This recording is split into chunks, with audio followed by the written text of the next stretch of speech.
নমস্কার বন্ধুরা, সুস্মিতার সহজ কৃষি চ্যানেলে তোমাদের অনেক অনেক ভালোবাসা। আজ অনেক দিন পর তোমাদের কাছে আবার একটা ভিডিও নিয়ে চলে এলাম। আমি সহজকে 6 মাস বয়সের পর থেকে ওর খাবারে একটু একটু করে ঘি অ্যাড করেছি। ঘিয়েতে আছে গুড ফ্যাট।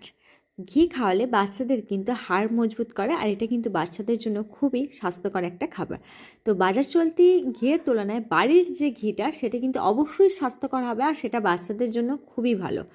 তো এই ঘিটা আমি কীভাবে বানিয়ে নিচ্ছি, তো তোমরা পুরো ভিডিওটা দেখো, স্কিপ না করে স্টেপ বাই স্টেপ তোমাদের দেখাবো খুব সহজ পদ্ধতিতে। তো চলো দেখে নাও। তো প্রথমেই বলি, ঘি বানানোর জন্য যেটা আমাদের লাগবে সেটা হচ্ছে দুধের সর। আর এই দুধের সরটা কিন্তু আমাদের বাড়িতে যে রোজ দুধ আসে সেই দুধটা যখন জাল দিয়ে ঠান্ডা হয়ে যায় তখন এরকম সর জমা হয়। সেই সরটাই আমি একটু একটু করে টিফিন বক্সের মধ্যে জমা করি। আর যখন এই টিফিন বক্স ভর্তি হয়ে যায় সরটা জমে, তখন আমি 2 দিনের মতো বাইরে রাখি। যখন খুব ফেঁপে ওঠে সরটা, তখন আমি এটা ঘি বানানোর জন্য রেডি। মানে এটা আমার নিজস্ব টিপস, আমার মা দিদাকে দেখেছি তাই আমিও এটাই করি, যে সরটাকে অনেকটা ফাঁপিয়ে তারপর করি, যাতে করে ঘিটা অনেক দিন সংরক্ষণ করা যায় আর একটা সুন্দর গন্ধ হয়, ঘিয়ের কালারটাও খুব সুন্দর আসে। তো এখন ওই সরটা আমি একটা কড়াইয়ে নিয়ে ভালোভাবে হাতে করে দোলে দোলে ওটাকে মানে নরম করে নিচ্ছি, যতক্ষণ না বাটার বা মাখনটা। তো তোমরা এই সরটাকে ব্লেন্ডারে জারে নিয়েও ব্লেন্ড করতে পারো। আমি কিন্তু হাতের মাধ্যমেই করি, আমার মনে হয় এই উপায়টা আমার বেশ ভালো লাগে।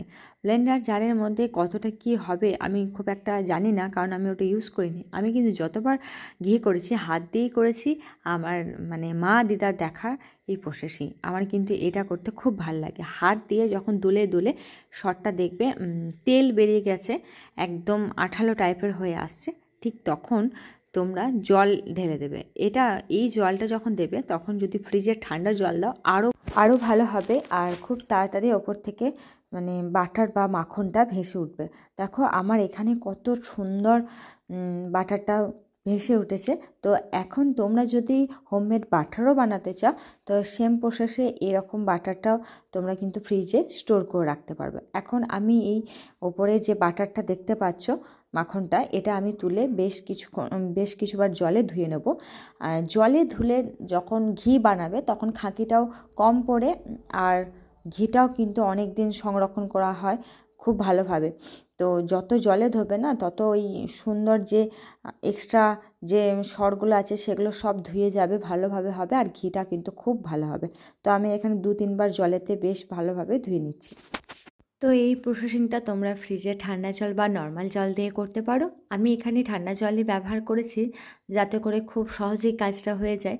আর দেখো আগের তুলনায় বাটারটা কিন্তু আরও স্বচ্ছ, আরও সুন্দর হয়ে গেছে। যেহেতু আমি ধুয়ে নিয়েছি, সেহেতু এর মধ্যে কোনো রকম মানে আগের কোনো সর বা কোনো কিছু নেই, পরিষ্কারভাবে বাটারটা রেডি হয়ে গেছে। এই অবস্থা তোমরা কিন্তু ফ্রিজেও সংরক্ষণ করতে পারো বাটারটা। তো এখন আমি গ্যাসে একটা কড়াই বসিয়ে লো করে গ্যাসটা আমি ওর মধ্যে বাটারটা দিয়ে আস্তে আস্তে করে এটা গলাবো। আর ঘিটা কিন্তু খুব ধৈর্যের কাজ, ঘিটা বসিয়ে অন্য কাজ করলে হবে না, এটা সময় দিয়ে আস্তে আস্তে করতে হবে, আর খুন্তির সাহায্যে নাড়তে হবে।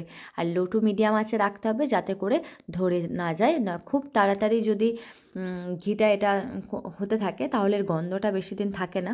তো একটা সুন্দর সুগন্ধ পাওয়ার জন্য ঘিটাকে কিন্তু একদম কম আছে আস্তে আস্তে করে জাল দিয়ে করতে হবে। আর ঘিটা ততক্ষণ অবধি করতে হবে যতক্ষণ না এই তলার সরগুলো একদম পুড়ে একদম লালচে মতো হয়ে যায়, আর এই যে ওপরে ফেনাগুলো একদম সরে গিয়ে একটা সুন্দর যখন দেখবে ঘিয়ের কালার চলে এসেছে, তখন কিন্তু গ্যাসটাকে বন্ধ করবে।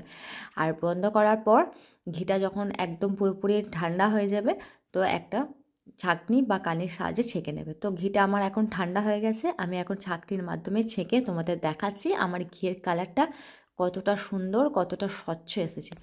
তো আমি বলবো তোমরা বাজারে যে সমস্ত ঘি পাওয়া যায় সেগুলো কিনে বাচ্চাদের না খাইয়ে ঘরে এরকম সহজেই তোমরাও বানিয়ে নাও আমার মতো ঘি। তো আর বাচ্চাদের খাওয়াও, এটা কিন্তু বাচ্চাদের জন্য খুব স্বাস্থ্যকর, বাচ্চাদের হাড় মজবুত করে, বাচ্চাদের স্মৃতিশক্তি বাড়ায়, এমনকি হজম ক্ষমতাতেও ঘি কিন্তু বেশ ভূমিকা নেয়। এই প্রসেস অবলম্বন করে যদি তোমরা ঘিটা বানাও, অনেক দিন পর্যন্ত সংরক্ষণ থাকবে, একটুও নষ্ট হবে না। আর অবশ্যই এটা কাঁচের বয়ামেই সংরক্ষণ করো, যাতে করে অনেক দিন ভালো থাকে। জমে যাওয়ার পর তোমাদের দেখাচ্ছি ঘিটা, দেখো কতটা সুন্দর রঙটা এসেছে। তো এই ভিডিওটা যদি তোমাদের ভালো লেগে থাকে তাহলে বলবো লাইক কমেন্ট শেয়ার করতে ভুলো না, আর অবশ্যই চ্যানেলটি সাবস্ক্রাইব করে আমাদের পাশে থেকো। ভালো থেকো বন্ধুরা, টাটা।